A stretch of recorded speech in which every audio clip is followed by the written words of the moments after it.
All right, so another of my favorite strength exercises is the resistance band pull through, and I really like this one because it helps you learn how to hinge your hips. And hip hinging comes in handy when you're talking about deadlifting or really any sort of glute work. And also I'm a really big fan of the most awkward exercises that you could ever do in the gym, which is why I really like the resistance band pull through.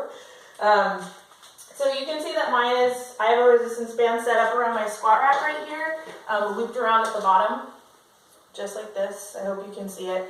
If you're in a gym setting and you don't have resistance band, you can use cable machines as well. So you just have to set up a little ways away from the cable machine, just like I'm going to show you with the resistance band. So I'm going to put my feet about hip width apart, kind of your regular squat stance. And I'm going to pick up the resistance band and make sure that it's at the bottom of my squat rack. Otherwise, you know, I'm bringing it up into a very tender area, so I have to be careful.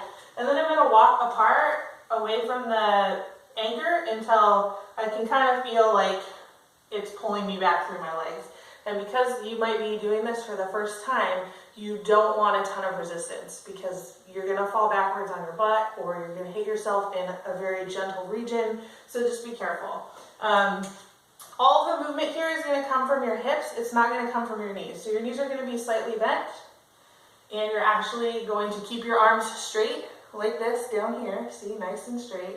And you're going to bring your shoulder blades down your back and you're going to hinge from your hip, right? And the resistance will go away. And then keeping your arms straight and your shoulders down your back, you're going to press into your heels and hinge through your hip again until you're squeezing your glutes really tight at the top, okay? The key here really is to keep your arms straight and anything between your legs should be fine. So that's the resistance band pull through. I recommend trying this one at home because I have actually caused some discomfort to myself in front of everyone at the gym. But I really like this one for learning the hip hinge, and it's also really great for working the glutes. So if you don't have a resistance band, you can use a cable pulley machine, and go ahead and give it a shot. It's actually pretty cool. All right, get cracking.